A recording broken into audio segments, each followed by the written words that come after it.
How's it going, everybody? Welcome back to Why Am I Up Here? I'm Not Qualified. This is our Q&A portion of the show. We took questions from our live audience, and we'll see them at the same time you do. The one thing we love to lean in here is the fact that I don't know is an acceptable answer. Absolutely. We're going to do our best to answer these questions first and foremost biblically, and then we may give some personal insight. But without further ado, Justin, can you hit us with that first question? Yeah, I think our first question is something like this. What's wrong with wanting a happily ever after? Like, you know, the Disneyland fairy tale happily ever after. What is wrong with wanting that?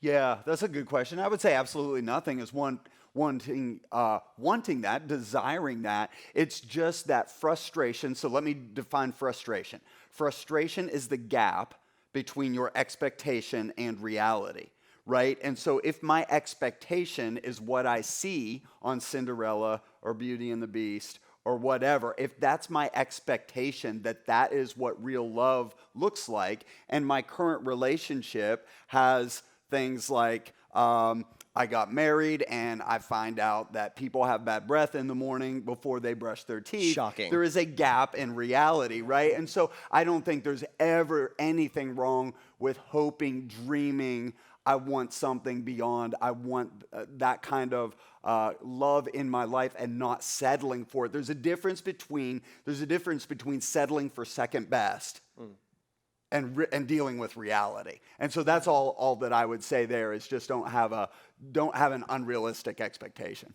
Yeah, if I could add an anecdote just real quick. So Happily Ever After in the movies ends at the wedding. Yeah. Right? That's how the right. movie ends. Absolutely. And it's great. But if you're me, then your wedding's over and you're going on your honeymoon the next day and you left your suitcase at your mom's house. Right? So for my wife, Happily Ever After was, oh, great, we're married. Now I got to go in my wedding dress to my in-laws' house when I just want to go home, get to sleep. So there's the expectation to end at the wedding is sort of a shortfall because what's greater is after that, in the challenges, in the my husband's an idiot and forgot his suitcase at his mom's house. Like that. He still needs his mom. Right. Right. I'm his new mom. I'm his mom now. But really, it's in wrestling with those things that you fall into deeper love. So if you just want what you see in the movies, well, then it stops at the wedding. But then you have forever after that. Yeah. Yeah. What about this? What about this idea? If I don't feel delight when I'm choosing to show love, am I giving real love? Like if it's not giving me joy when I'm doing it, is it even real? Yeah, absolutely. So sometimes you feel your way into acting, but a lot of times you act your way into feeling. There's a lot of times I don't feel like serving. There's a lot of times I don't feel like, fill in the blank. I don't feel like preaching. I don't feel like doing the dishes. I don't feel like loading the dishwasher, whatever it is. And so I think the misnomer is you have to feel your way into acting. So I got to feel it first, and out of my feelings I act. No, sometimes I act, and then I feel afterwards, or I don't, but it's still love. It's still love. Does that mean then that love isn't delightful? Because then what it kind of sounds like is like if I want to choose to give real love, then I have to give up delight. Yeah. So I would say some parts of love are not delightful. Some parts of love are serving when I don't feel like serving and giving when I don't feel like giving. But it's in that I think then that you find those moments of delight. So if you don't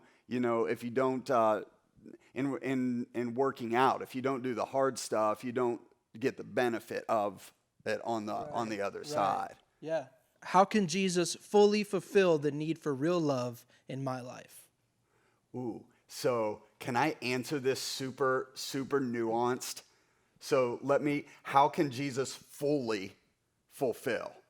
All right. So here's a Christianese thing that we throw out that I would argue is not true at all. Jesus is all I need. Like if you grew up in church or you walk into a church, they're singing a worship song or they're singing a song. Worship is our direction, adoration to God. Sometimes that's expressed in music.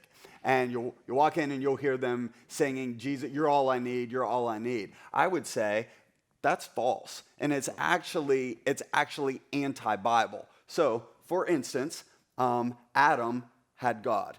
Perfect relationship with God, perfect relationship with his surroundings, no sin. And God said it wasn't good. He needed Eve.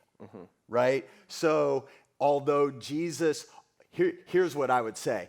No, I don't think any other need in your life will be fully satisfied without Jesus. But then out of that, Jesus is not all I need. I also need relationship with people around me.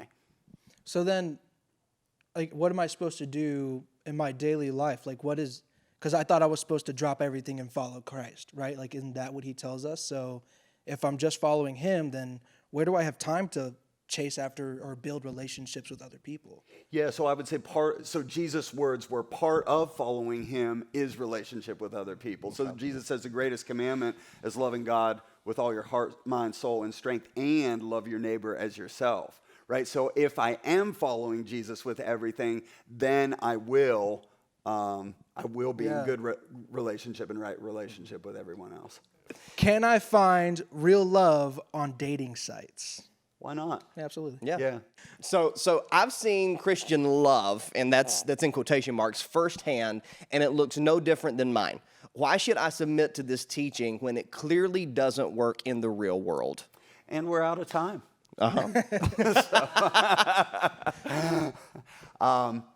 Yeah, I would say that would be your experience, and I'm sorry for that if that is your experience.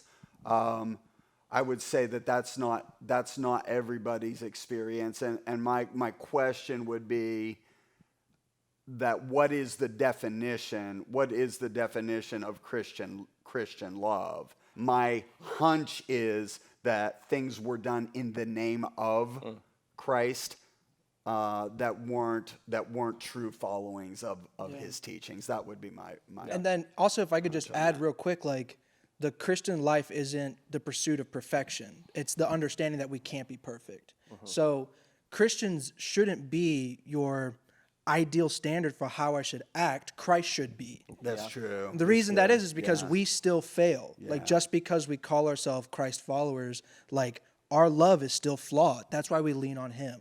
And so the example shouldn't be the flaws that you see, but how people take steps in redemption after those flaws. That's good. Absolutely. Well, thank you all for joining us today for our Q&A and Watch What Happens Live right here in Studio 110. We are so glad that you were a part of this conversation. So make sure you like, share, and subscribe everything and join in the conversation. Thank you for joining us today. We are so glad that you were able to be a part. We feel like some people watching this right now sort of feel judgment and condemnation from everybody in their life, and you kind of feel like the waves are crashing down all around you. Yeah, and we believe that God is inviting you to come to him and that in him you can find true life. Absolutely. Hey, listen, make sure to keep yourself in those comments so you can keep yourself as a part of the conversation. Like this video, hit subscribe, you know what to do. If you're looking for further conversation, check out links in the description below where you can find groups to have conversations with. We're so glad that you joined us today. We can't wait to see you next time.